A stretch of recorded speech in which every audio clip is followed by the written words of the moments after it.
Բայց ժամանակն է ի վերջո, որ մենք առերեսվենք եւ արձանագրենք աղքատության պատճառները։ Հայաստանի Հանրապետությունում այլևս աղքատության պատճառն այն չի, որ աշխատատեղ չկա։ Չկա, այդ խնդրեմ վաղուց վերացված է։ Հակառակ դեպքում չէր լինի, որ հազարավոր, էլ չեմ ասում տասնյակ հազարավոր մարդիկ ուրիշ տեղերից գային Հայաստանում աշխատեին եւ ուրիշ տեղերում իրանց ընտանիքները պահեին։ Բայց չի կա Հայաստանում աղքատություն։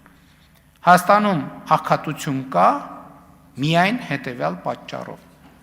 Աղքատ չլինելու հմտությունների բացակայության պատճառով։ Ես շատ եմ ուսումնասիրել այս հարցը։ Եվ սա շատ կարևոր, շատ պատասխանատու եւ շատ սուր հայտարարություն է։ Եվ ասում եմ, այո, Հայաստանում աղքատություն կա միայն աղքատ չլինելու հմտության բացակայության կամ սակավ լինելու պատճառով այն մարդկանց շրջանում, ովքեր աղքատ են, աղքատության մեջ են գտնվում։